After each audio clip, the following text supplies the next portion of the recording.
And now, Roma Wines, R-O-M-A, made in California for enjoyment throughout the world. Roma Wines presents Suspense.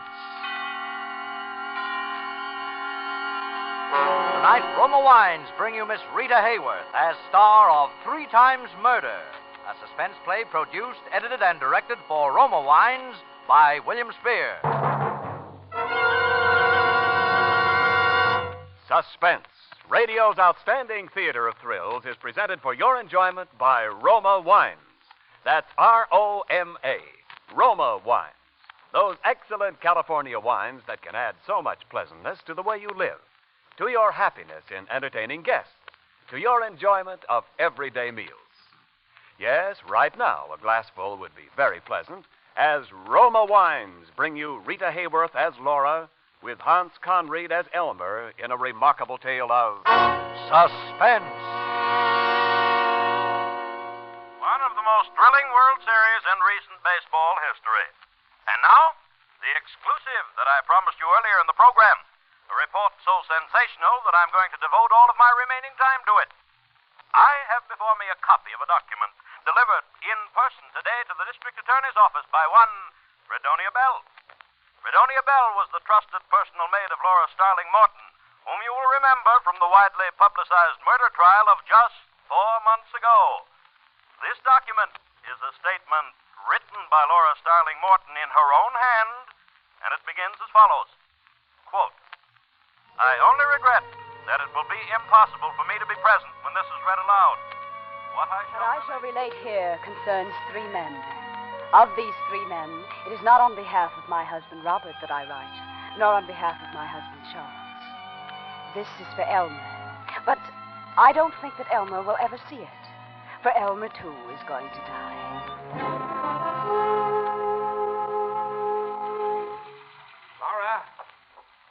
Laura. Yes, Robert? Laura, where's my electric razor? In the medicine cabinet, where it always is. Oh, for the love of Moses. No, Robert, I wish you wouldn't shave while you're in the bathtub that way. What's the difference, darling, where I shave? I like to shave in the bathtub. Well, I just don't like to see you meddling with electricity while you're in there. You might get a shock or something. Yes, sure. Mrs. Thomas Edison. All right, so go ahead. I don't care. Listen, darling, listen. I like to shave in the bathtub. I'm relaxed in the bathtub. I read in the bathtub. I think in the bathtub. And I'm not going to change my habits even for you. I know, dear. I suppose that is a lot to expect. Oh, boy.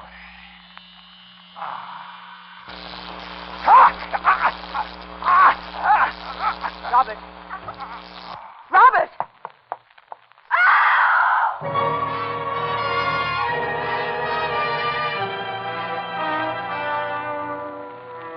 It was a good, loud scream. Then I stood in the door of the bathroom and looked. A good, long look. Then I called a doctor. The doctor called the police. The police called the district attorney. And I found myself confronted by a young man with red hair and glasses who gave the immediate impression of being clever, unscrupulous, and objectionable. That was Elmer. Mrs. Williams, I'm Elmer Garner of the district attorney's office. How do you do, Mr. Garner? I thought that you and I'd better have a little private chat. What about Mr. Garner? About your husband.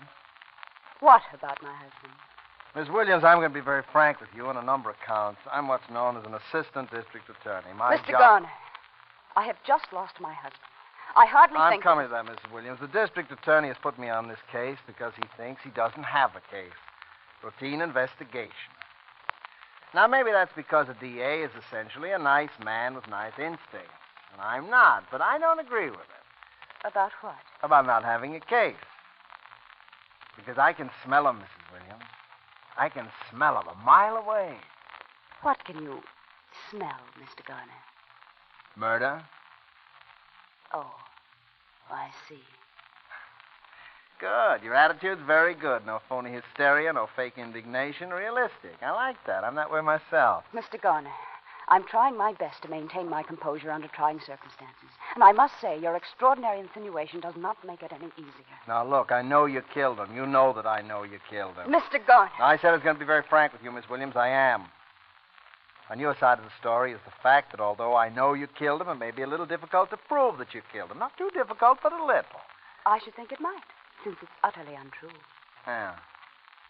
Now let's see what cards I hold. You're a laboratory technician. You were before you married, at any rate, right? Right.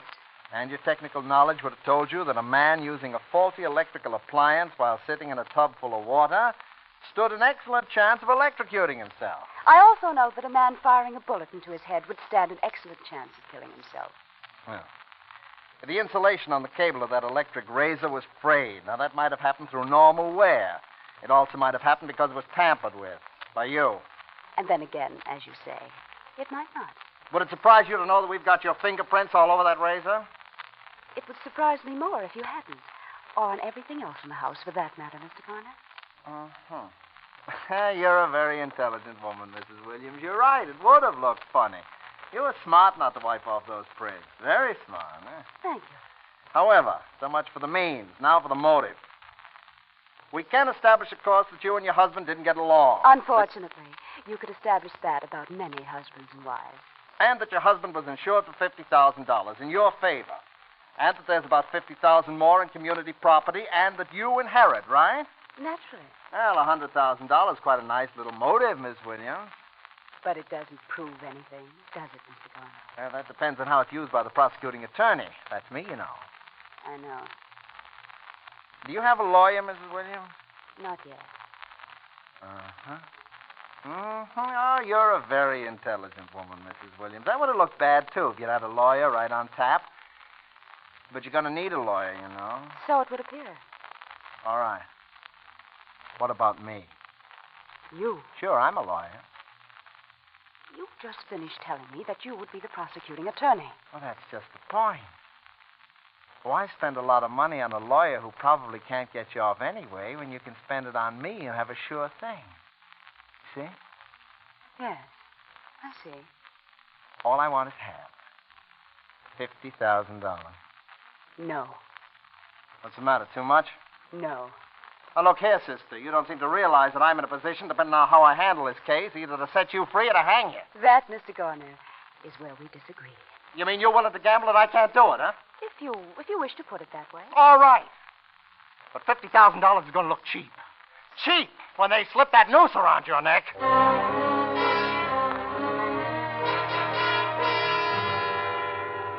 there she sits, ladies and gentlemen of the jury, cold, calm, emotionless. The same Laura Williams who carefully calculated, carefully planned and premeditated the murder of her husband. I ask the death penalty. I must ask it. For ponder well, ladies and gentlemen of the jury. If you set her free, believe me, this will not be the last accident to mark the bloody trail through life of Laura Williams. And when that accident occurs, when the next victim is struck down, his innocent blood will be on your hands.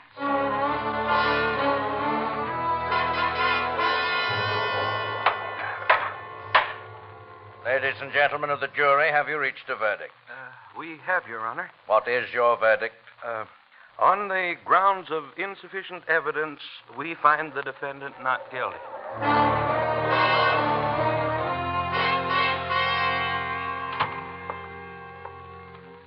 Well, Mrs. Williams, I guess the sporting thing is to say congratulations.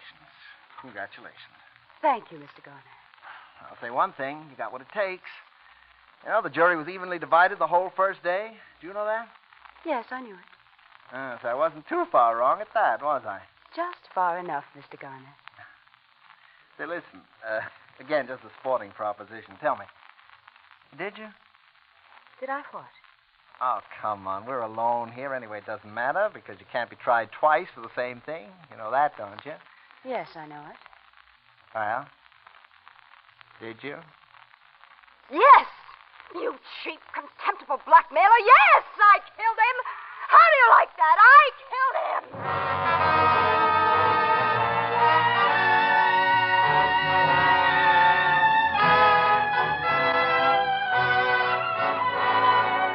For Suspense, Roma Wines are bringing you Rita Hayworth with Hans Conried in 3 Times Murder, a radio play by John DeWitt and Robert L. Richards.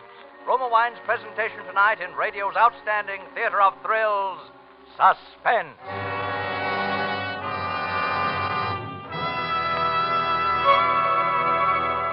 Between the acts of Suspense, this is Ken Niles reminding you that football season's here again, and along with it, those pleasant Saturday evening get-togethers after the big game. So here's a tip when you play host. A sure way to delight your guests. Serve Grand Estate wine.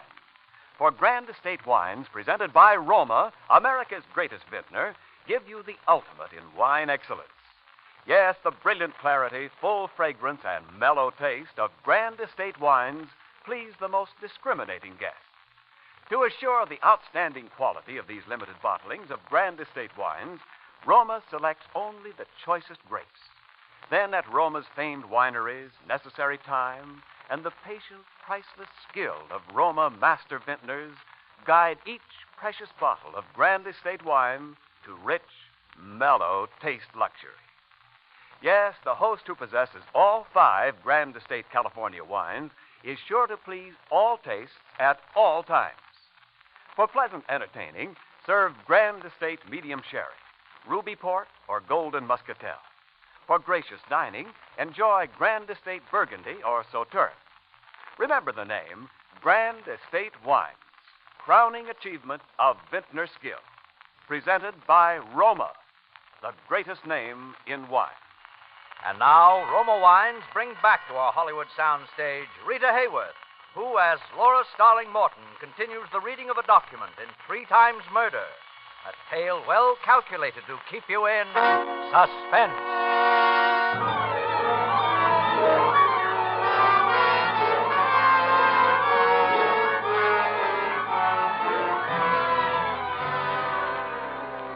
Perhaps I gambled too recklessly with Elmer. I have since had cause to wonder. But there were things that I could not foresee as well as Elmer. Suffice it to say that after my acquittal with $100,000 from Robert's estate, I moved into another city and took up my life again under another name. That there is Laura Starling. I met and married Charles Morton, a charming and eccentric man of twice my age, whose genius as a research chemist accounted not only for those qualities which endeared him to me, but for a very considerable personal fortune as well. That my conscience bothered me not in the least, and I was quite happy, and that as the years went by, I had seen, I thought, the last of Elmer.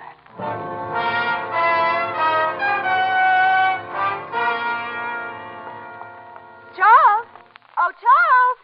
Yes, my dear. I have your coffee. Coffee? Well, you said you wanted coffee. It's ready now. No, but I have some coffee. Well, you took that out there 3 hours ago. Now come in and get your coffee. Yes, in a moment, my dear, as soon as I finish here. Charles, you come out of that smelly laboratory and have your coffee. Besides, I have a surprise for you.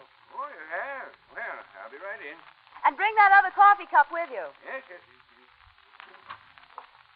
There. Now, what's all this about surprise? Look. What? Oh, yes. I seem to have left my glasses in the laboratory. Oh, Charles, you're simply priceless. Oh, it's a cake. It's a cake, yes. This is our anniversary, darling. Our 4th anniversary. It is? Oh, why, so it is. Oh, Laura, this is so thoughtful of you. I'm afraid I'm hopeless, my dear. I know it's the husband who should be thoughtful, but I... You're just you, darling. Now sit down and relax for a while. Oh, yes. Oh, here's your cup. Thank you. Charles, what's in that cup? Coffee. Charles, I'm sure that even in the atomic age, coffee does not come in the form of white crystals. Hmm? Oh, yes. I'd finished my coffee, and I was doing some other things then. Charles, what is it? Thiochlorate. You see, at the moment, I'm testing... Charles. What? Why, that's deadly poison. Well, so it is.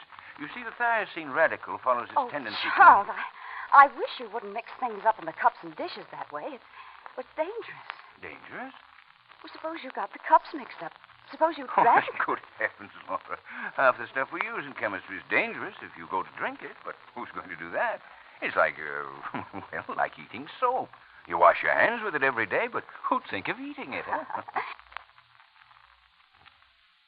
Well, now, you take that cup right back out to the laboratory and empty it and wash it out. Well, all right. Charles, Yes? I was wondering, since it's our anniversary, Yes? let's go out to dinner and celebrate. Why, yes. Yes, I think that's a splendid idea, Andy. Oh, my goodness. What? I completely forgot. My brother's coming to see us today. Your brother? Well, my half-brother. Charles, I met- didn't know you had a brother. Oh, didn't you? Well, you see, he's been in the army for almost 5 years. He just got back a short time ago. I got wire yesterday saying he's passing through town and he'd like to see me. So I thought Does he naturally. know you're married? Why, I suppose he doesn't. As a matter of fact, we've never been very close. Neither of us much letter writing, so on. But he's the only relative I've got. And all the sympathy I've wasted on you because I thought you were an orphan or something. Oh, I was, practically. When's he coming? Why, this afternoon sometime, I think. Well, I guess there's your answer. I am sorry, my dear. Why, Charles, that's all right. Maybe your brother would like to go out and celebrate with us. Well, hello there. Hello, Charlie. Come in. And I want you to meet my wife. Laura, this is my brother, Elmer. There was no doubt that it was Elmer. There was no doubt but what he recognized me. And there was no doubt in my mind as to how he intended to play his hand this time either. For he gave no public sign of recognition, but simply looked straight at me and smiled and smiled and smiled. So, you've gone into private practice, eh, Elmer? Criminal law, I suppose? Mm-hmm. Well, there's no appreciation in this country of men who hold public office, financially at least. Elmer, you always did have your eye on the dollar, didn't you? What about your racket, Charlie? What have you been up to? Oh, just puttering around here in my laboratory. You mean right here at home? Oh, of course. Oh, I guess that's new since you were here last. Well, there's a lot that's new since I was here last. Yes, it's right in there. Right through those doors. Yeah. Isn't that sort of a nuisance for a wife, or isn't it? Not in the least. Why should it be? Oh, now, Laura, don't try to cover up my feelings. Just before you came, she was scolding me for carrying thiochlorate around in the family coffee cups. Well, now, isn't that interesting? Isn't that a coincidence? Why? I was just thinking what a fine setup for a murder. Somebody poisons a chemist in his own laboratory. It looks just like an accident. It's neat, huh? You'll find that Elmer has a morbid mind, my dear. He used to try people for murder back in Illinois. Oh, I tried some beauties, too. Well, I've got to get along. Sorry I can't accept your invitation for tonight. Well, but you are staying over for a few days, Oh, aren't you? yes. I'll see you again. Soon. Well, good. Oh, don't bother to come to the door with me, Charlie. I know you want to get back to work. Well, as a matter of perhaps fact... Laura will, huh? Give us a little chance to get acquainted. Why, yes, of course. Well, call us, Elmer, don't forget. Oh, you can depend on it, Charlie. Well. Little Laura Williams. What do you want? What do you think old Charlie would say if he knew? I asked you a question. I suppose he'd go on loving you in his own peculiar fashion. Never be quite the same, now, would it? There'd always be that little gnawing down, huh? I'm afraid things would be kind of under strain around here, Laura. You do have a price, I suppose. I might. Well, the way why I'm so eager to pay it this time. I'm happy here. I'm at peace with myself and the world. I don't want anything to change. No other reason? What other reason would there be? I suppose all this property would go to you in the event of another little accident, huh? You don't really believe that. The motive and the means. Money and poison. How much, Elmer? Oh, no. You've got me wrong, Laura. I don't want money. When did that happen? Did it ever occur to you that I might simply be interested in my brother's welfare? No. All that has occurred to me so far is to wonder why I had to pick the one man in the world who was related to you.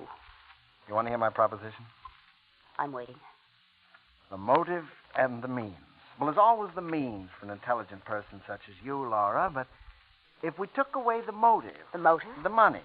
The will. No motive, no temptation, you see? I see. And in a way, of course, that's for your own protection, too, because if Charlie ever so much as slipped on a banana peel and you inherited that money, there isn't a jury in the world that wouldn't convict you, Laura, simply on your past record. You realize that, don't you? Yes. So, you see, no motive and no case either, you see? What do you want me to do? Get him to change his will. In favor of his only living relative, I presume. Uh-huh. That's me. And then? Well, that's all. You're in the clear, because after that, Charlie couldn't suspect you even if I told him. He probably wouldn't believe it. Throw me out of the house for persecuting his little bride. Maybe even change his will right back again, you see? All right. You can do it, can't you? I suppose so. Oh, I know you can. I know you'd better.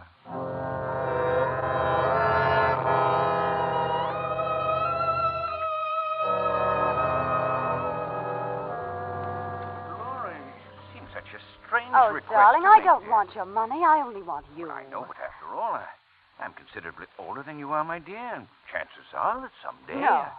The whole idea of losing you and then profiting by it. Well, it's just hateful. But who else would I leave it to? Leave it to your brother. Elmer? Why not? It doesn't matter, but... Well, Oh, please, darling.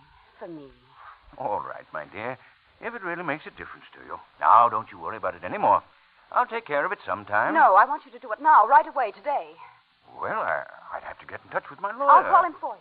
I'll get him on the phone right now. My goodness, Laura. You act as though it were a matter of life or death.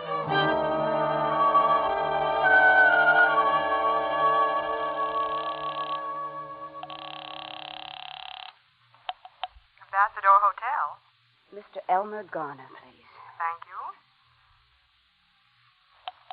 Yeah? This is Laura. Uh-huh. It's all right. It's all arranged. Is there? Yes, the lawyer's coming tomorrow. You sure? Well, I was standing by the phone while he talked to him. Did he tell the lawyer what changes he wanted made? Yes, he did. Not that I think you'd ever tell a lie, Laura, but how do I know this is all true? Hasn't he told you? No. Well, then perhaps you'd better drop by this evening. Well, that's more like it. I'll expect you after dinner. I'll be there.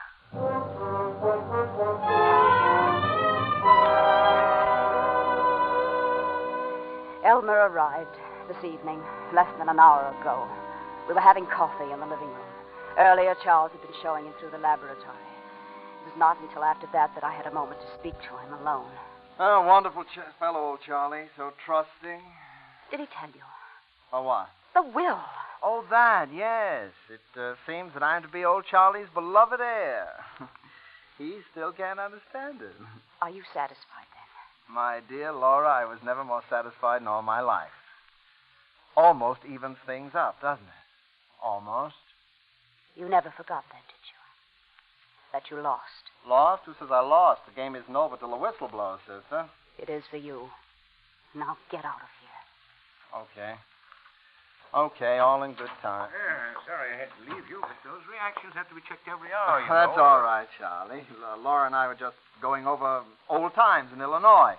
You didn't know we both came from Illinois, did you? No, I hadn't realized. Oh, I'm sure I told you, Charles. You must have forgotten. Oh, yes, well, right. Coffee ready?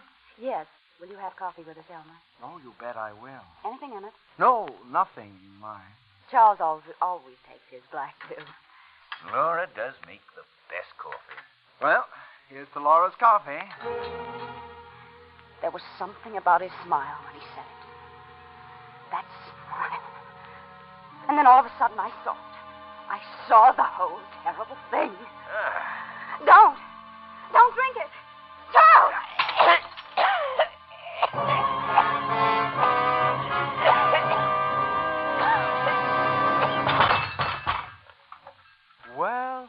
Well, old Charlie seems to have keeled over. Charles!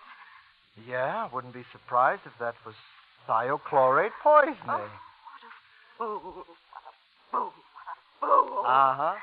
The motive and the means. And the motive is the real beaut this time, Laura, because you had to kill him before he changed his will.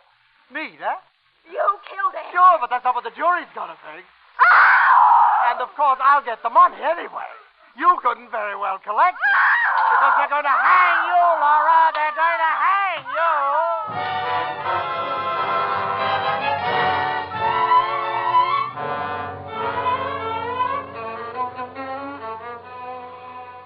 Elmer is downstairs in the living room. I am in my study. And once more, I'm waiting for the police. There is no escape for me, of course. Elmer knows that. But there's one little thing that he has forgotten. The last play of the game. For I've just drawn up a will of my own, leaving my property and everything that I inherit from Charles to Elmer. It's dated 3 days ago.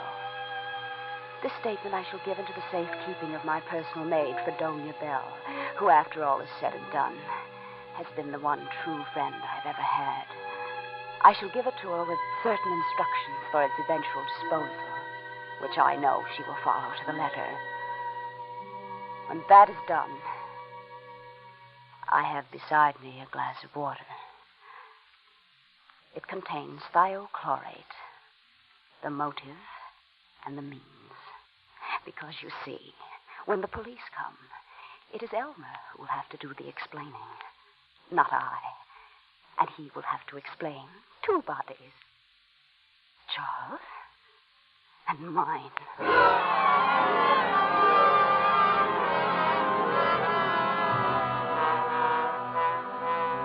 But the irony of the document, ladies and gentlemen, the terrible irony is that it was delivered to the district attorney's office by Fredonia Bell this evening at 8 o'clock. And why did the good Fredonia wait until now?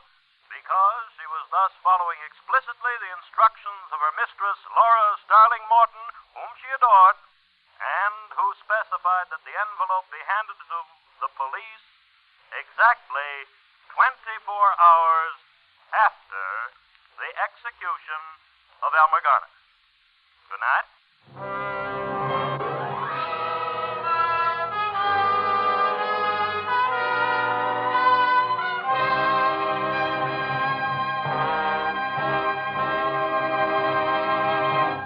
Suspense. Presented by Roma Wines, R-O-M-A, made in California for enjoyment throughout the world. This is Ken Niles, and it's my exceedingly pleasant duty, Miss Hayworth, A, to compliment you in the name of some 20 million listeners who must have loved your performance just now, and B, to present to you this gift basket of Grand Estate wines with the compliments of Roma. Well, thank you, Mr. Niles. Excuse me, I'm a little out of breath. I don't usually kill so many people, at least not in one day. Well, how does it feel to play a murderer? I love it. I've been looking forward to appearing on Suspense for a very, very long time. And, of course, Bill Spear, your world champion producer-director, is one of my oldest and dearest friends. Well, from the way Bill is waving congratulations and blowing kisses from the control room, I'd say he still loves you. Rita, I suppose you'll welcome a restful evening at home after such an exciting broadcast. Oh, as a matter of fact, we're having a few friends over tonight, Ken. Well, from your basket here, let me recommend for your guests Grand Estate Ruby Port or Golden Muscatel. You'll find either of these Grand Estate California wines a delightful expression of hospitality when friends drop in. A delicious treat later in the evening with cake, nuts, or cheese. You've sold me, Ken. Good. And Rita, Grand Estate Ruby Port and Golden Muscatel, like all Grand Estate wines, are born of choicest grapes, then skillfully guided to taste perfection by Roma's master vintners. Necessary time and patient care endow each precious drop of Grand Estate wines with a brilliant clarity, full fragrance, and mellow taste that bespeak a truly magnificent wine. So, to enjoy the ultimate in wine excellence, the wine to serve is Grand Estate wine, presented by Roma, America's greatest vintner. I'll remember that. Fine. Say, Rita, we're looking forward to seeing you in Columbia's Down to Earth. Isn't that the one with Larry Park? Yes, I enjoyed making it. But the picture I'm really looking forward to is the new one I'm about to start. Also a Columbia picture. Oh? Well, why are you so particularly excited about it? Well, Ken, because in it will be my favorite actor, and it'll be directed by my favorite director, both the same man, who also happens to be my husband. His name is Orson Welles. Good night, Rita. Next Thursday, same time, you will hear Mr. John Lund as star of Suspense. Produced and directed by William Spear for the Roma Wine Company of Fresno, California.